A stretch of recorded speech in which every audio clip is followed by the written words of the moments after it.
nunca tomou um remédio sem prescrição médica ou não copiou o medicamento usado por algum amigo e que para ele resolveu o problema? Ou ainda usou a farmacinha caseira sem verificar sequer a validade do produto? A automedicação é uma prática comum no Brasil. Estudos indicam que pelo menos 35% dos medicamentos são adquiridos sem receita e causam problemas sérios. Na discussão de hoje, vamos debater uma proposta apresentada aqui na Assembleia Paulista que cria a campanha estadual de combate e conscientização à automedicação. Para falar sobre o assunto, estamos recebendo o Dr. Ademir Valério da Silva, presidente da Anfarmag, Associação Nacional de Farmacêuticos Magistrais, Eliane Castro, assistente em farmacovigilância e toxicologia do Centro de Assistência Toxicológica do Instituto da Criança, do Hospital das Clínicas da Faculdade de Medicina da USP, e o Dr. Antônio Carlos Gomes da Silva, alergologista e diretor da Academia de Medicina de São Paulo. Mas antes de começar a falar com meus convidados, nós vamos ouvir o autor do projeto de lei, o deputado Carlos Bezerra Júnior, do PSDB. Normalmente se trabalha, as leis são muito trabalhadas na ótica da repressão, de se criar medidas de repressão. Esse é um projeto que trabalha na linha de prevenção, ou seja, de sensibilização e de conscientização das pessoas com relação aos perigos da automedicação. Hoje em dia ainda é muito comum, as pessoas compram antibióticos, enfim, de qualquer jeito, tomam antibiótico de qualquer jeito, começa, para, e isso tem toda uma implicação, porque gera uma maior resistência, maior dificuldade depois para tratamentos daquela própria pessoa e mais. A gente vê aí, por exemplo, a criação das superbactérias, fruto do quê? De automedicação, fruto de medicação desenfreada, enfim. E a gente trabalha dentro desse projeto, que a gente acredita que pode vir a se tornar lei, se tornar lei, vai trazer um grande avanço para o Estado de São Paulo, a gente trabalha no sentido de conscientizar as pessoas dos perigos de intoxicação, de resistência, de uma série de outras coisas que podem ser causados por causa da utilização inadequada de medicamentos e da automedicação. Doutor Ademir, é isso mesmo? Quer dizer, a automedicação ainda é uma coisa cultural nos brasileiros? Olha, nós vemos aí vários aspectos que podem explicar essa cultura do brasileiro de buscar uma maneira fácil de sanar seus males, né? Desde a proximidade ou a dificuldade de acesso à assistência médica, aos cuidados em saúde, que hoje nossa população vive e que é responsabilidade do Estado, né? Tanto é que quando nós vemos a Assembleia de São Paulo discutindo um projeto deste, né, que busca educar, né, ao invés, como diz o parlamentar, autor do projeto, ao invés de atribuir uma punição, ou então reprimir, de se reprimir ou de remediar, né, nós profissionais da saúde, eu acredito que toda a academia, né, fica feliz porque desde que nós passamos a trabalhar com saúde, nós nos preocupamos com a automedicação e com essa cultura do brasileiro de buscar orientação do vizinho, né, de estocar o medicamento em casa e esquece daquela máxima que nós aprendemos lá no banco da academia, de que a diferença entre o remédio e o veneno está simplesmente na dose ou no que se vai tomar, né?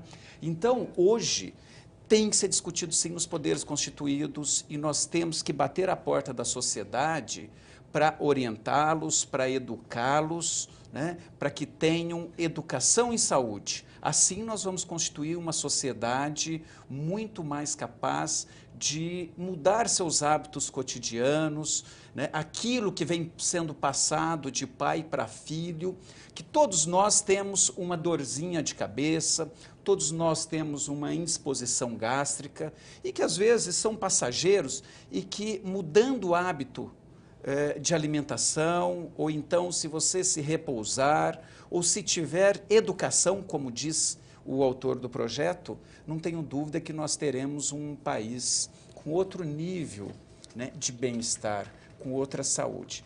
Nós temos que considerar também que a saúde, ela depende dos hábitos de cada indivíduo.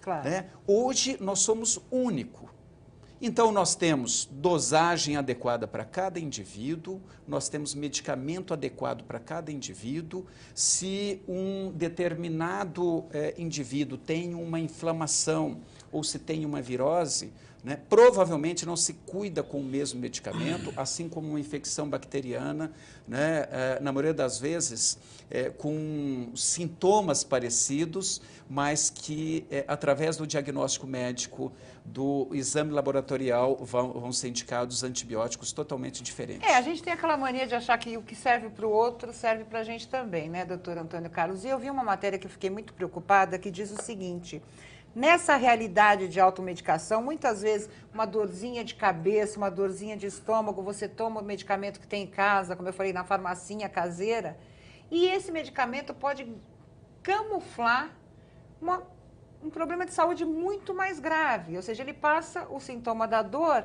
mas a doença vai proliferando e quando você chega ao atendimento médico, o custo é muito maior, né? Principalmente para a rede pública. A gente fala que não tem atendimento, mas a prevenção faria nós termos uma rede pública muito melhor de saúde, né? Se houvesse essa cultura da prevenção. Como é que o senhor vê a automedicação hoje, doutor Antônio Carlos?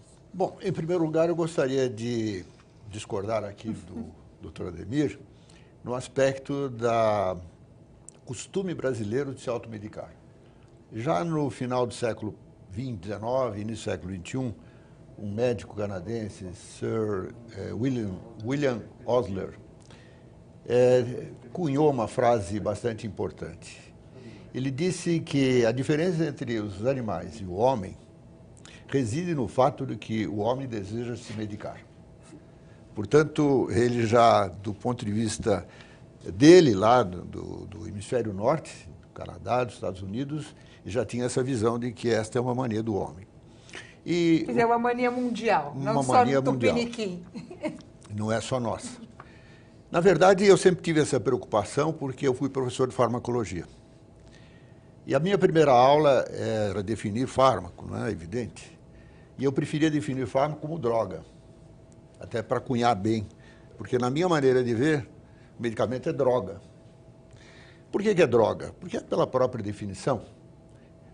Fármaco é uma substância, ou qualquer substância, que vai modificar uma função de algum órgão ou de algum sistema. Lógico, se ele modifica alguma função, ele está interferindo com esse sistema.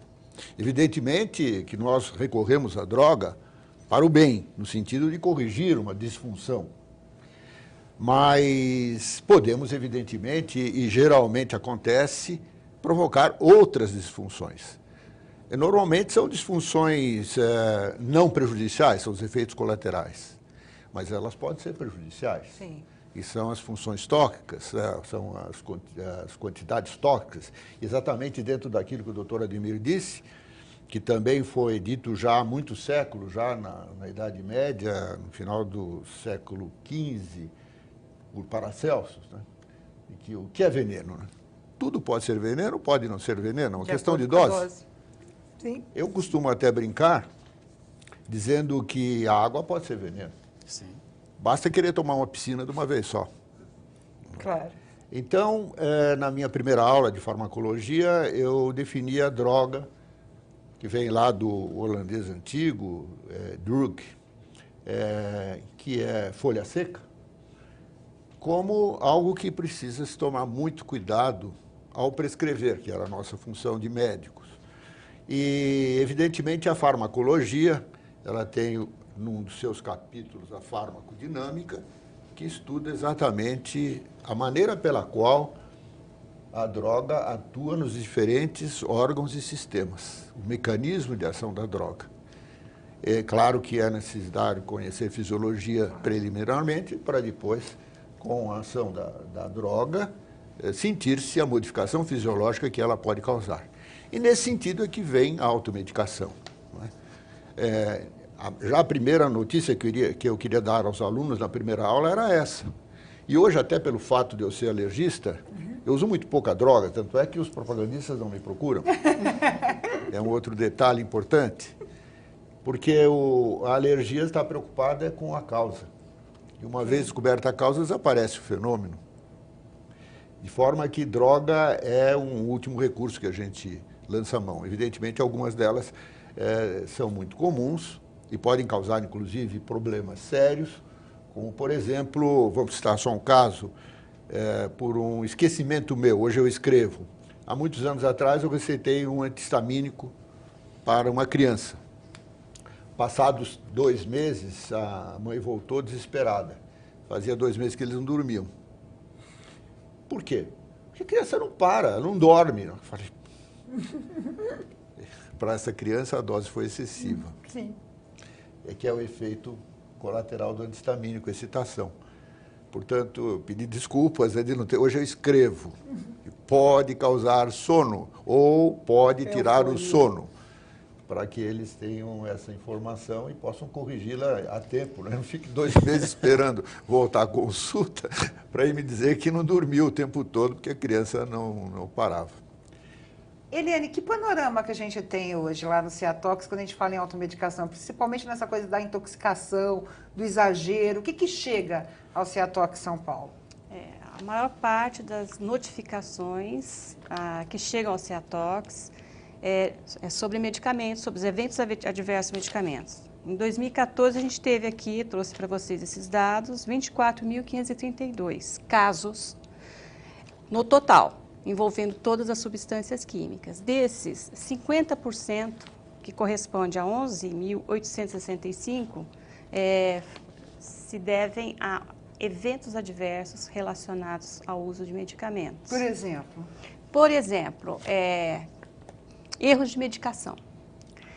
Essa situação da dose. Exatamente. Tanto dose a mais como dose a menos, omissão de doses, duplicidade de doses, ou mesmo quando se tratam de medicamentos isentos de prescrição, muitas vezes para uma dor banal, a pessoa toma, por exemplo, um paracetamol, depois toma uma aspirina, quando essa dor não passa ou é recorrente. Então, vai misturando, vão ocorrendo interações medicamentosas com sintomas que muitas vezes levam à internação. O paciente procura uma assistência médica, elevando o custo para o sistema de saúde, por exemplo. O erro de medicação no Ciatox corresponde a 15% dos atendimentos. E esses erros muitas vezes ocorrem por falta de orientação mesmo do paciente. Acho bastante interessante esse projeto, principalmente porque é da linha da prevenção. Eu acho que falta à população a orientação sobre as interações, o momento certo para tomar aquele medicamento, se é junto com o alimento ou não. Tudo isso pode interferir.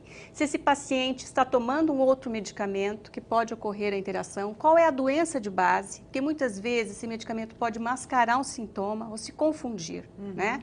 E, como os doutores falaram agora, o efeito tóxico do medicamento depende da dose, nem sempre, quase todos os medicamentos, todos, podem dar reações adversas em doses terapêuticas. Efeito colateral. E os efeitos colaterais? Efeito colateral, a gente entende como um efeito que é explicado pelo próprio mecanismo de ação. A reação adversa, não.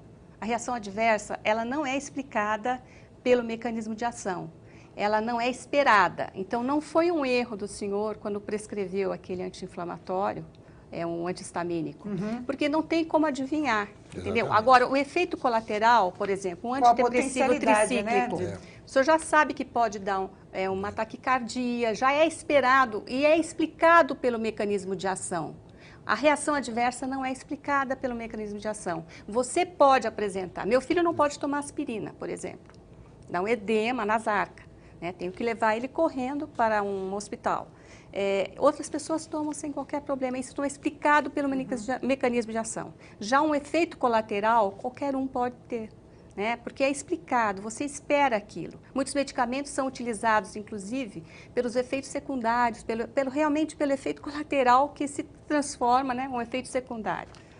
Eu vou para o intervalo rapidinho e no próximo bloco eu quero conversar com meus convidados e minha convidada sobre a questão da propaganda, a facilidade. A gente sabe que existe uma lei que trata da presença de um farmacêutico, né, em cada estabelecimento comercial, que, claro, comercializa medicamentos, mas a gente sabe também que tem muita farmacinha assim no interior, que muitas vezes a população confia mais no farmacêutico do que no médico, e ele acaba prescrevendo esses medicamentos. A gente vai falar sobre isso no próximo bloco. Não saia daí.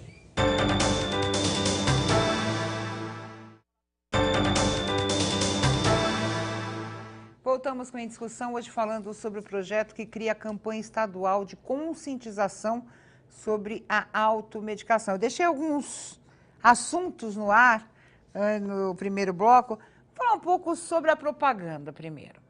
Existem as pessoas hipocondríacas, né? Aquela coisa, lançou um remédio de novo, fala, esse eu ainda não experimentei, né?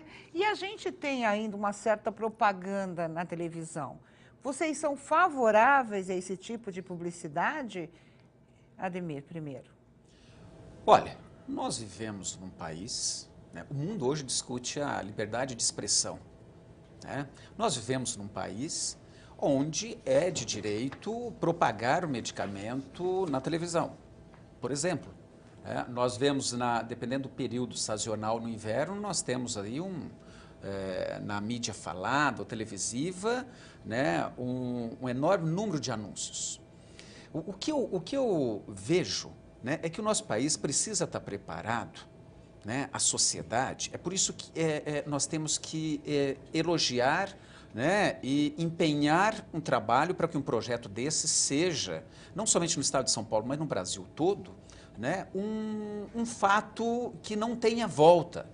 Porque o que nós precisamos é de educação da sociedade, para que ela tenha... Com que mecanismos, por exemplo? Porque a gente sempre fala o seguinte, uma vez eu vi uma discussão sobre a questão do uso de drogas, quando começaram a surgir aquelas propagandas que até, de certa forma, nos incomodavam, né? Muito sangue, a mulher caída, vocês lembram disso, né? Drogas matam, aparecia na televisão.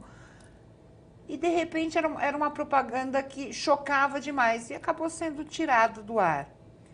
O que funciona mais com o brasileiro, né? Essa coisa que choca, ou seja, mostrar uma criança que, de repente, foi a óbito por causa de uma intoxicação, por causa de medicamento, ou uma pessoa que tomou uma dosagem maior, ou realmente ensinar, uma forma mais didática, né? Mais, vamos dizer assim, mais light. Isso é um processo, né, Ana? Nós não vamos mudar os hábitos de uma sociedade com um projeto.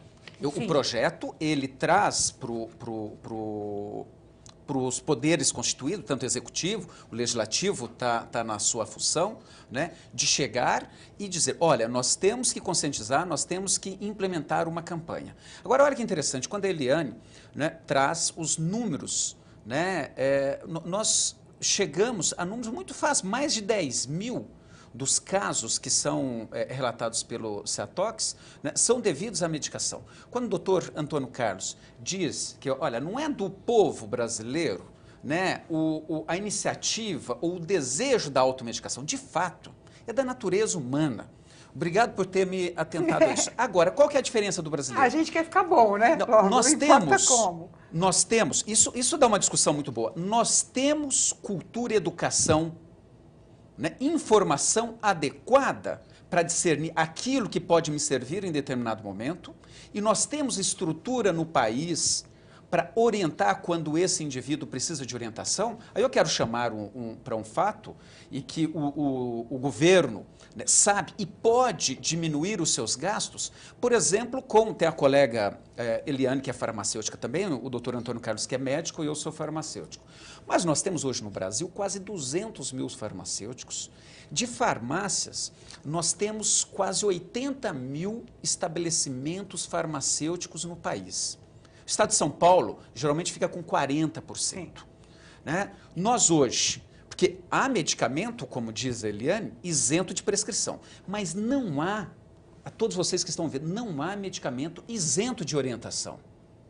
Então, nessa campanha, o que se espera, e pode contar com o farmacêutico, é esse batalhão, e que está a cada esquina, muito próximo da residência de cada um, como era antigamente o farmacêutico, o que dirigia a paróquia, ou o delegado, eram as pessoas, né, e o médico que cuidava da saúde da família, mais importante num município. Em né? cidades pequenas, isso ainda você tem. Lógico. Tanto tem gente que confia mais no farmacêutico do que no médico de uma cidade vizinha. E muitas vezes o farmacêutico resolve o problema. Está errado? Dentro da lógica, né, profissional, sim. Mas o doutor Antônio Carlos até brincava com a gente aqui no intervalo, falou assim, é o mais antigo. estudou, muitas vezes faz o Se me medicamento, permite, é um farmacêutico magistral. Se me né? permite, Ana, nem dentro da lógica hoje, né, já faz parte do âmbito do farmacêutico, né, o cuidado à saúde, o cuidado primário à saúde para essa dorzinha, como você mencionou no início do nosso programa. Ou seja, nós temos hoje farmacêuticos, médicos, enfermeiros, todo um número de profissionais de saúde e que nós precisamos articular para que a sociedade esteja muito mais, né, em contato com esses profissionais no seu dia a dia, no cotidiano. Por exemplo, quando sai para o almoço e está com uma indisposição, ele não vai conseguir ir num posto médico, nem deveria, porque lá é para uma outra emergência, mas ele poderia passar numa farmácia, né, e porque tem o profissional hoje nesse estabelecimento e obter uma orientação, porque esse profissional ele tem conteúdo, né? Basta nós termos uma organização para que a gente passe a mudar esse processo e saia desse paradigma de que a gente toma medicamento e gasta o nosso dinheiro não com alimentação, mas com medicamento inadequado. Mas a gente tem outras vertentes, né? A gente falou até da empurroterapia aqui, que é muito comum. Isso já aconteceu comigo, né? E a farmácia falou assim, olha, estou com uma garganta inflamada. Aí fala assim, ó, toma esse xarope, chupa essa pastilha, põe esse spray, põe... Por quê? Porque, claro, a farmácia é um negócio, não deixa de ser. A empurroterapia também entra nessa questão de automedicação e até de intoxicação, né, doutor Antônio Não, Carlos? não entra não, entra Não? na questão econômica. Também, o que é bom vender, né? Exatamente, esse é o grande problema. Mas se você tomar uma gama assim de medicamentos, isso não pode trazer um certo desconforto? Claro, a gama de medicamentos pode trazer desconforto ou conforto? Desconforto, claro, claro. sem dúvida nenhuma. Bom, voltando ao início do programa, esta campanha eu acho que é meritória. Não é? Eu acho que nenhum de nós aqui pode renegar uma campanha de conscientização. Isso em tudo, e particularmente no que diz respeito à saúde humana, que é o bem maior que nós temos. De forma que tudo que se fizer no sentido de ensinar o indivíduo a respeitar o seu próprio corpo humano, que no fundo é isto, quer quando ele toma um medicamento para curar uma dor de cabeça, quer quando ele procura um médico ou procura um farmacêutico, ele está querendo alguma coisa de melhor para si, respeitar o seu corpo humano. Então, eu sou partidário disso. Acho que a ideia do deputado Eduardo Carlos Bezerra. Carlos Bezerra é muito boa, tem o nosso apoio. E, voltando então, dando continuidade ao que se discutia aqui, eu tenho a impressão que isto ajudará a diminuir muito o que se faz nas farmácias da empurroterapia. Porque o paciente passa a ter mais consciência da possibilidade, ou digo mal, das possibilidade, sim, de erros medicamentosos com danos importantes para o seu organismo. Hoje eu tive um caso, por exemplo, eu estava no consultório, uma paciente minha, alérgica, me telefonou que estava com dor de garganta. Parece que eu estou com... O que eu tomo? Falei, olha, eu tenho um problema, mas dá para você vir até aqui? Ela veio. Era amidalite, não é? Então, precisei prescrever o antibiótico. O antibiótico de acordo com o que eu pude constatar pelo exame clínico. Então, isso é essencial. Esta conduta do indivíduo para com a sua própria saúde deve ter sempre por base esta orientação de procurar a orientação correta. Isso não exclui, diante daquilo que nós estávamos falando anteriormente, o apoio de alguém que seja o pajé da região. Minha avó era pajé da minha família, me ensinou muita coisa. Eu não sabia ler nem escrever, era uma italiana, mas tinha um dom, que não errou nunca. Então existe isso, e ainda mais quando nós temos um profissional que estudou, como é o caso do farmacêutico, aquele velho farmacêutico do interior, como nós comentávamos, ele é muito útil. E eu garanto, tenho afirmado e escrito, mandado para jornais, muito mais útil que os médicos cubanos, pode ter certeza. Eu vi uma situação, Eliane, assim, por exemplo, a gente tem mania de guardar remédio. Infelizmente, a gente ainda não tem também a cultura da venda do medicamento dentro da prescrição médica. Ou seja, você vai tomar 30 comprimidos, aí você compra uma caixa com 40, 10 vão sobrar. A gente guarda. Aí, de repente, aparece o probleminha, aí você vai lá e fala assim, ah, não, eu já tomei esse remédio, para que eu vou ao médico, né? Eu tenho lá.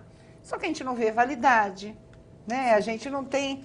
Eu tenho essa mania de olhar minha farmacinha sempre quando eu vou fazer uma faxina maior em casa. Eu já tive medicamentos guardados, vencidos há 2, 3 anos, né? E que pode não fazer efeito nenhum, como pode provocar um mal enorme, né? Eu lendo essa matéria. Isso é comum? Por exemplo, a pessoa nessa automedicação ou tomar o remédio e achar que não faz efeito, tomar vários. Tem gente que não lê a bula, né? Pode ter uma reação, pode ser proibido de tomar aquele medicamento, mas não leu a bula e nem informou ao médico que tem determinado problema. Você junta tudo isso. E a questão das crianças também. Muita mãe dá remédio para criança sem prescrição, sem procurar o pediatra? É bastante comum, principalmente quando há 2 crianças na mesma residência. Então, o mais velho teve uma dor de garganta dias antes, né, e sobrou remédio, e o medicamento é utilizado no mais novo por apresentar o mesmo sintoma. Isso é bastante comum. O reaproveitamento de medicamentos dentro da mesma família, né? A mãe sempre prescreve e as crianças, infelizmente, é a faixa etária mais atingida pelas intoxicações no Ceatox. Elas correspondem a 27%. Ou 28%, entre 27% e 28% são assim, atingidas por intoxicações e reações adversas. A falta de cuidado com o armazenamento também, né? Muitas crianças parece que é bala. Comprimido é bonitinho. Sim, né? São coloridos, né? Sempre eles assimilam como se fosse um docinho, Sim. um confete, né? Tem muitos medicamentos, principalmente os de ferro, que causam intoxicações bastante importantes. Se você olhar, eles são vermelhinhos, como se fosse um M&M's, né? Como é que chama? M&M's, que é aquele que tem o chocolatinho dentro. E a intoxicação é bastante grave, uma hepatotoxicidade em 5 fases e pode levar a óbito. Já tivemos alguns casos bastante complicados no Ceatox ao longo desses anos em que eu trabalho lá. O deputado tocou numa realidade, doutor Antônio Carlos, da questão das superbactérias. E é verdade, a gente quando tem uma prescrição de um antibiótico, eu já fiz isso. Aí eu me sinto melhor, falo, ele mandou eu tomar 15 dias. Ah, não, vou tomar. Já estou bem, vou parar de tomar. Aí depois eu tenho o mesmo problema. Aí eu vou ficando resistente a determinado tipo de antibiótico e acaba acontecendo isso. Essa situação também é grave, né? Depende. Porque a gente para. Depende. Sabe por quê? Tá certo parar de tomar o remédio quando se sente melhor? Eu tenho como conceito clínico que uma vez cessados os sintomas clínicos, nós temos praticamente resolvido a situação, por algumas razões. Em primeiro lugar, tratando-se de antibiótico, o antibiótico não resolve nada sozinho, nada. Uhum. O antibiótico é um precioso auxiliar do sistema imunológico, que resolve o sistema imunológico. Aí AIDS, porque não me deixa mentir. Sim. Em segundo lugar, em muitos casos há um exagero no número de dias que se usa a medicação. Então, caso a caso tem que ser verificado, dependendo, inclusive, da patologia que o indivíduo apresenta ou da doença que ele apresenta, do órgão atingido, a prescrição deve ser seguida de acordo com o médico. Mas, muitas vezes, o estado clínico do paciente mostra que o processo já terminou e não há necessidade... A resposta é diferente, né? De pessoa para claro. pessoa. É por isso que o acompanhamento médico é indispensável. Infelizmente, a gente não pode ter aquilo que se tem no hospital, em que nós vemos o paciente dia a dia e podemos fazer as correções a tempo. Por isso, nós prescrevemos um determinado número de dias que é aleatório. Claro. Não é um número de dias que seja... E até porque, por isso mesmo, porque cada medicamento vai encontrar um organismo com todo o seu sistema que vai propiciar, aqui, desde aquela primeira fase que nós chamamos de farmacocinética, que é a absorção, passagem pelos órgãos que fazem a decomposição, o armazenamento do medicamento em que órgãos, até a farmacodinâmica, que é onde agem os medicamentos, há uma série de variáveis de pessoa para pessoa. De modo que o que nós podemos muitas vezes alertar para o paciente é que ele procure um contato com o médico durante o período para dizer como está. Isto, infelizmente, é esquecido pelos pacientes e nos deixa numa posição muito ruim, porque a gente perde totalmente o contato com o paciente. É claro que nessas condições de São Paulo não há tempo suficiente para tudo isso, mas seria uma providência muito útil, tanto para o paciente como para a educação do próprio médico. Eu me lembro que, olha, eu tive um pediatra, que ele foi meu médico até os 16 anos. Havia essa cultura da gente, né, manter o mesmo médico. Hoje, aquilo que você colocou da realidade da saúde pública, muitas vezes o médico entra e nem sabe seu nome. O que você tem? Então toma isso aqui, tchau, e vai embora. E muitas vezes não conhece o paciente, como eu disse. Algumas pessoas podem se intoxicar, ter essas reações, porque o médico desconhece que ela tem um problema que possa ocasionar um determinado tipo de alergia a determinado medicamento. Então falta, né? Por isso que a gente coloca o farmacêutico como um amigo. Muitas vezes a gente vai muito mais à farmácia do que ao consultório médico. E você acaba tendo essa confiança no profissional de farmácia. Eu costumo dizer, Ana, né, todos nós temos cabeleireiro, ou né, as mulheres têm manicure de confiança, tem um médico de confiança, na maioria das vezes. É hora da sociedade brasileira, do cidadão, ter um farmacêutico de confiança. Porque muitas vezes o que acontece? Ele investe no cuidado ao médico e depois ele não tem segurança suficiente para sair da armadilha da propaganda lá na farmácia, ou que seja alguém que busque uma compensação financeira maior, lhe entregando um outro produto.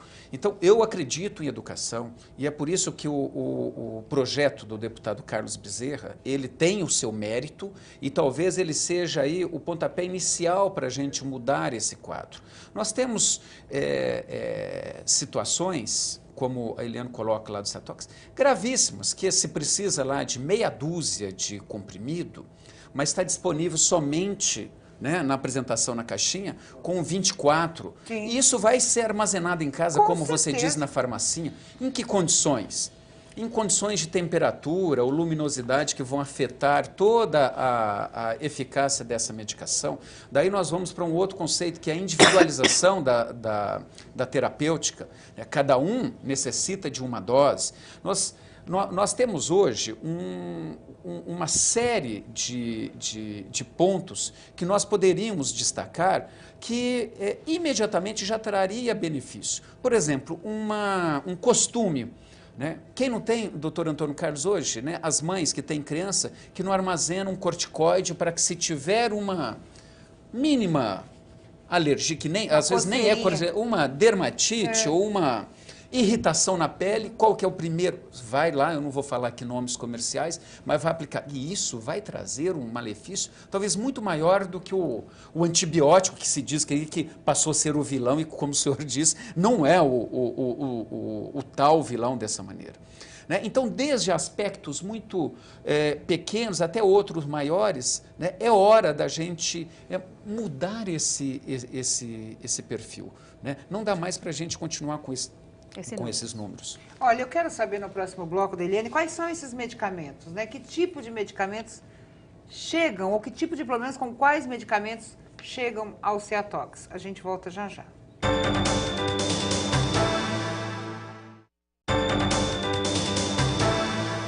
Voltamos com a discussão, hoje falando sobre automedicação. Eu deixei aqui uma pergunta para a Eliane sobre que tipo de medicamentos, né? Quais são os medicamentos mais acessíveis a essas realidades de intoxicação e alergia e etc., Eliane? Olha, a maioria são os descongestionantes. Causam muito problema. Por quê? Existem descongestionantes nasais, né? E existem os descongestionantes orais. Então, existe confusão na hora de se usar, causando muito erro de medicação. Na hora da automedicação, a pessoa está congestionada ou o filho está congestionado e usa esses descongestionantes orais. A maioria dos problemas ocorre também com apresentação em gotas ou suspensões. São medicamentos também usados para os sintomas da gripe, que causam bastante problema e que são os mais acessíveis, tanto para o acesso e que estão armazenados em casa. Anti-inflamatórios, antitérmicos, medicamentos empregados para controle da dor, né? Essa cefaleia, A pessoa toma o primeiro comprimido, por exemplo, de um paracetamol, não passa, acha que não resolveu aquele medicamento, aí passa para um seguinte, muda, fala, não, esse aqui não funciona, vou tomar uma aspirina, não, vou tomar um ibuprofeno, e vai dando interações. Que até a aspirina pode, dependendo, pode causar problemas sérios? Olha, é raro, existe descrição de síndrome de Reis, que é um problema hepatotóxico, né? Claro. É muito raro, mas está descrito em bula, né? Já como alerta. É uma síndrome que foi descoberta há umas décadas atrás, incluiu-se na bula. Mas a aspirina é uma delas, e ela associada, por exemplo, com paracetamol, pode dar uma síndrome nefrótica, porque vai potencializando os efeitos adversos também, né? Então, é muito importante a orientação na hora da população adquirir esses medicamentos, né? Que às vezes é para tratar um sintoma banal, corriqueiro, uma cólica menstrual, uma cefaleia comum, que muitas pessoas sofrem, né? E acabam interagindo com outros medicamentos. Até os fitoterápicos também podem interagir. Né? O álcool... Quantas vezes a gente vê assim, a pessoa morreu pela combinação de álcool e drogas? Muitas vezes não são as drogas, são medicamentos mesmo que são drogas, né, doutor Antônio Carlos? Mas assim, quando ele fala assim, álcool e droga, a gente já pensa em cocaína, né, em outros tipos de drogas. Mas na maioria dos casos é a aliança do álcool com remédios, com antidepressivos, né? Principalmente, que são muito fortes. Os antidepressivos, exatamente. O álcool provoca o quê, doutor? É verdade, eu estava lendo outro artigo, diz que o álcool não interrompe o efeito do antibiótico? Não interrompe. O problema eu entendo o problema do álcool, eu tentei estudar isso muitas vezes, ver onde é que está esse mito. Para mim é mito. Quem toma antibiótico não pode tomar álcool. Na minha maneira de entender, isso está na dependência de que pode, com o álcool, gerar um número de calorias suficientes que impeça que se ele alimente bem, particularmente numa situação de infecção em que já há a anorexia normal. Então, esse é o maior problema que eu vejo, do ponto de vista... Quer dizer, então é um mito, né? Eu não interpreto como sendo correto o indivíduo. Posso estar errado, até hoje eu não encontrei uma explicação melhor, mas a única explicação que eu entendo seja essa. O álcool dá em primeiro lugar, calórico, evidentemente, e numa situação em que o indivíduo não está se alimentando normalmente, até por força da própria infecção, e pode, particularmente naqueles que usam o álcool frequentemente, diminuir a sua capacidade nutricional, que é um elemento importante nessa fase de infecção que o indivíduo sofre. E no caso de antidepressivos, aí é uma situação... A combinação de álcool com drogas que atuam no sistema nervoso central, isso é claro. Sim. Né? Inclusive chegando à intoxicação, chegando até óbito, à morte, né? até a óbito. Esse aspecto, barbitúricos, opioides e álcool são, vamos dizer, a combinação com a morte. Né? É uma bomba. É uma bomba. Agora, a automedicação responsável existe? Eu vi alguns artigos de pessoas que defendem essa coisa da automedicação responsável, que seria procurar o remédio adequado, ler a bula. Como a gente disse aqui, muitos remédios são vendidos sem prescrição médica. Mas existe isso mesmo, Ademir? Existe. Existe e nós temos que incentivar... O que é? Vamos entender. Nós temos que incentivar cada dia mais que os indivíduos, eles de fato tenham conteúdo, tenham conhecimento, né, de decidirem pela forma adequada de buscar o bem-estar, de buscar a recuperação da saúde. Né? É aí que entra o fator educação e que a proposta do deputado Carlos Bezerra, com essa campanha, atinge. O que é o termo automedicação responsável? Nada mais é o direito do indivíduo, né, de buscar a orientação adequada para o seu mal-estar ou para sua recuperação de saúde, né, numa farmácia, junto a um farmacêutico, antes de buscar um médico. Agora, o fato de ser responsável implica, né, a atividade de um outro profissional aí que vai orientá-lo e não somente comercializar aquele medicamento. Né? É um termo que vem, né, dos países... Eu vi alguns termos interessantes que eu desconhecia, além da automedicação responsável, uso racional de medicamentos. Né? A gente vai começando a uma discussão sobre a questão dos perigos da venda do remédio a granel, né? Muita gente defende, mas farmacêuticos dizem da questão do armazenamento, né? Do medicamento industrializado, não do medicamento manipulado, mas do industrializado, o perigo da venda a granel, exatamente por falta de fiscalização dos estabelecimentos que vão fazer essa venda, etc., que é uma outra discussão. Mas eu achei interessante tanto a automedicação responsável como a questão do uso racional de medicamentos. O próprio termo racional, Sim, ele já implica... na consciência. Né, Né? a racionalidade e não o hábito puro e simples de que, olha, eu ouvi no rádio, vi na televisão, abri a revista, vi alguma coisa, aquilo vai resolver o meu problema. Né? Eu tive o meu vizinho que tinha uma alergia tal, como o doutor Antônio Carlos aqui, que é especialista, resolveu com tal medicamento, eu tenho lá qualquer desconforto, né, na pele e que aquilo poderia ser tranquilamente resolvido por hábitos, por exemplo, evitar banho quente, evitar, né, o banho demorado ou então se hidratar adequadamente. E não pegar a dessa. Não teria necessidade de quê? Investir no medicamento, né? E não teria o risco de um efeito adverso ou de um malefício, porque o medicamento ele foi feito para trazer benefício. Lógico que ele traz uma carga de efeitos colaterais. Agora, nós precisamos também, nós estamos aqui dentro do Legislativo do Estado de São Paulo, nós precisamos deixar dessa discussão, ou então desse conforto de dizer, como você disse, o medicamento a granel aqui no Brasil não pode pela falta de fiscalização nos estabelecimentos. O que é isso? Nós partimos do pressuposto que os profissionais já estão agindo com má fé. Se nós formos construir uma nação sobre esse ponto de vista, nós não vamos jamais...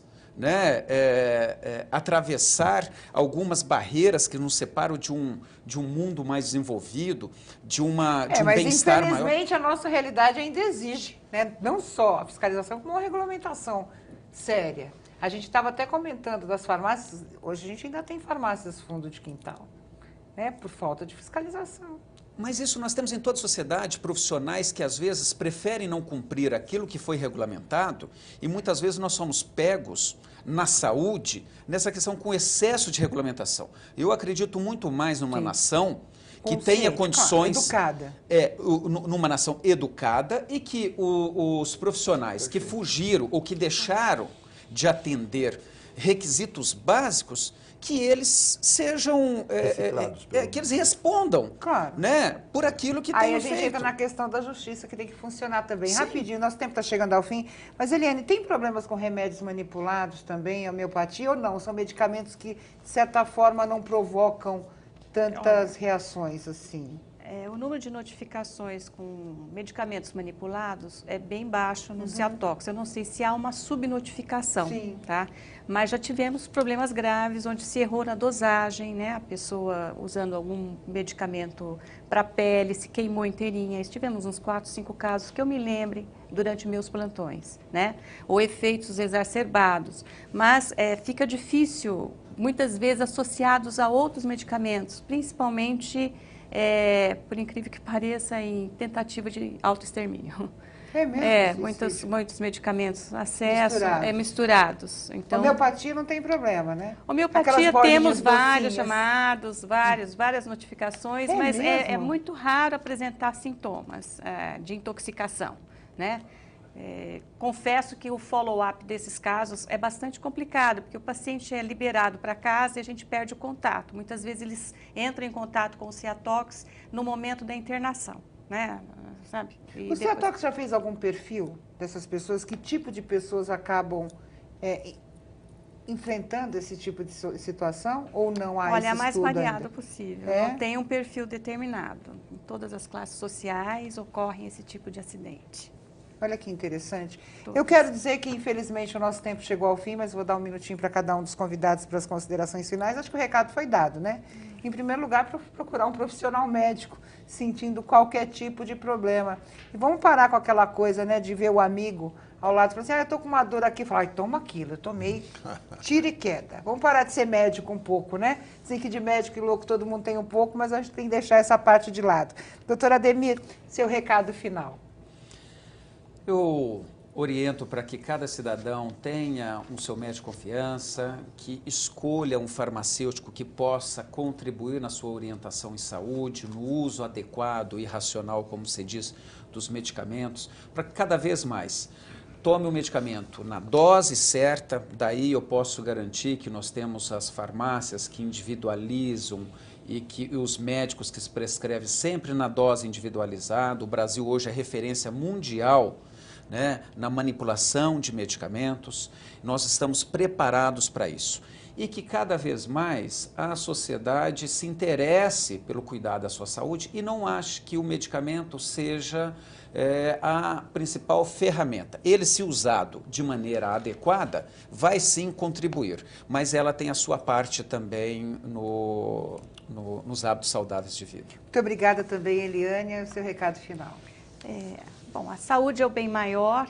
Eu recomendo a todos que estiverem fazendo uso de medicamento, forem ao médico, tenham alguma dúvida na prescrição, tirem a dúvida na hora, saibam exatamente a forma correta, tenham curiosidade de saber como é que use aquele medicamento. Isso aí evita erros de medicação, né? E o uso racional do medicamento para poder atingir aquele efeito terapêutico que se espera. Quero agradecer também ao Dr. Antônio Carlos Gomes da Silva, seu recado final. Em primeiro lugar, o aplauso ao deputado Carlos Bezerra, meu xará, Carlos Bezerra, pela iniciativa de propor uma lei que eu espero que seja ou tenha a tramitação rápida, seja aprovada e tenha a repercussão que foi a lei antifumo, ou seja, pegue em todo o Brasil. Porque nós estamos tratando da saúde humana e quando se trata de saúde humana não se tergiversa. No aspecto que nós discutimos hoje, já viram que desde quando eu dava aula de farmacologia eu sou contra medicamento. Porque eu acho que todos devem ter essa noção de que medicamento, até por definição, é um produto que, evidentemente usado no sentido de corrigir alguma imperfeição, atua em uma série de órgãos e sistemas, podendo trazer danos enormes. Portanto, a campanha de conscientização que vai levar a esse entendimento que, na minha maneira de ver, é o que uma sociedade que progride, que cresce, deve sempre procurar. Eu quero mais uma vez agradecer ao Dr. Ademir, Dr. Antônio Carlos, a Eliane, quero agradecer a você, disponibilizando aí o nosso endereço eletrônico, tvassembleia@l.sp.gov.br, para que você possa mandar aí suas sugestões. E não esqueça, nós temos um encontro no próximo programa. Um grande abraço e até mais.